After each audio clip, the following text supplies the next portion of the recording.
Hello everyone, welcome back to our own channel Atomic Scale Academy. In the last video, we have already covered the installation of Quantum ESPRESSO software and the installation of BURAI graphical user interface as well.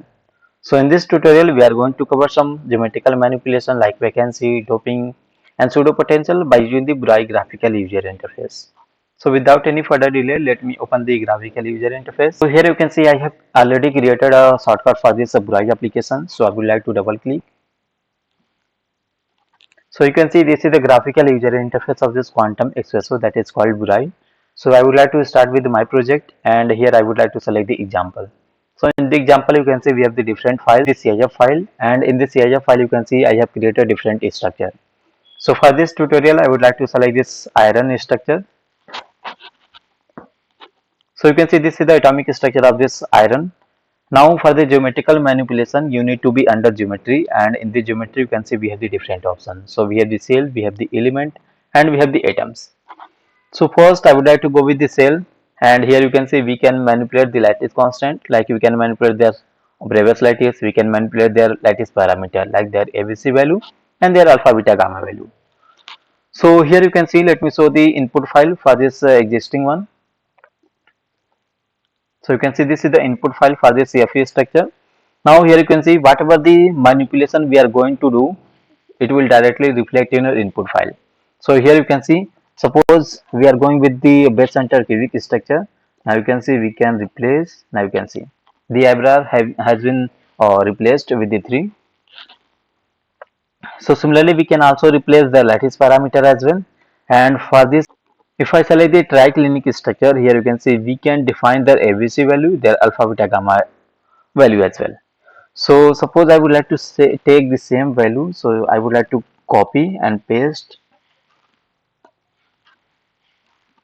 and here you can see I would like to define their alpha beta gamma value. So for that I would like to take 90°. Now you can see this is the 90° in the alpha, 90° in the beta and 90° in the gamma. Now you can see this is my structure, and if I refresh this input file, here you can see it will directly reflect in the input file. So you can see we have defined the ABC value, or we have defined their alpha beta gamma value as well.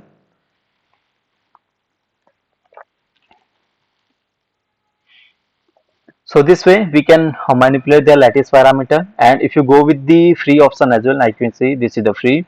So in the free one we can manipulate the lattice vector. So here you can see we have the option to define the unit. We can go with the angstrom, we can go with the alt, we can go with the bohr as well.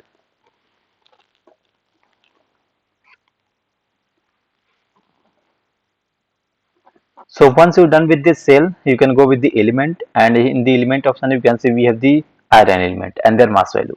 So here you can see we have the pseudo potential. If you want to manipulate the pseudo potential, you need to double click, and here you can see we have the option to select the different pseudo potential as well. You can also show their file as well. You can see this is the pseudo potential file for this iron element. And if you want to add more elements, so you can go with the add option. Now you can see we have the atoms, and in the atoms we have the add option to add the element. So here you can see we have the Fe element with their fractional coordinate point, and this is the second Fe element and their fractional coordinate point. So if you want to create some doping, or if you want to create some vacancy, like here you can see if I create a doping, so I would like to replace this Fe iron with any different atoms. So for that I would like to go with the silicon element. Now you can see this is the silicon, and here you can see if I select their input file, now here you can see we have the silicon element. So this way we can create a doping, and we can also show the atom as well. Now you can see. Now if you want to define the vacancy in your structure, so for the vacancy we have to delete. So first you need to select, then right click and go with the delete option. Now you can see we have created a vacancy in the center region. We need to refresh this input file, and here you can see we have the iron element only. Now we can also visualize the atoms as well. Now you can see.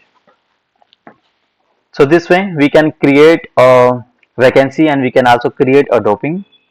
And once you're done with these atoms, we can also do some other manipulation, like here you can see we have the designer. And in the designer, here you can see we have the option to select the atomic models, like we can go with the ball and stick, we can go with the ball, we can go with the stick. Now you can see, so we have already deleted some of the we have already created a vacancy, so here you can see it is not going to create or stick with the ball. So if you have any structure, so let me open any structure and let me show.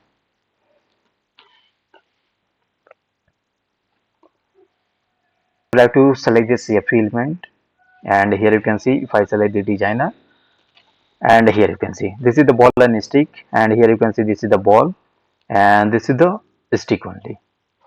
So this way we can also do some atomic models.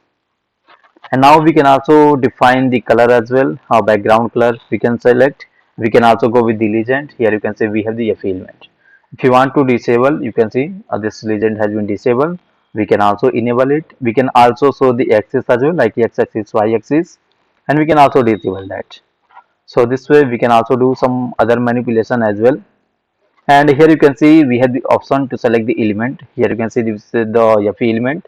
We can also choose any other element from this periodic table. We can select, and we can also define their atomic color as well. We can also define the atomic radius, and we can also define the bond option as well. So we can define the bond width, and we can also go with the cell option as well. So if you want to say show the cell, you can enable it. If you want to disable it, now you can see the cell option has been disabled. So this way we can also enable, we can also disable, we can also define the color as well. So this is the cell. If you want to increase the cell width as well, so you can increase. Now you can see the width is going to increase. So this way we can do some other manipulation as well. So in the next video we will show how we are going to create any kind of supercell and also monolayer structure as well. So thank you for watching this video.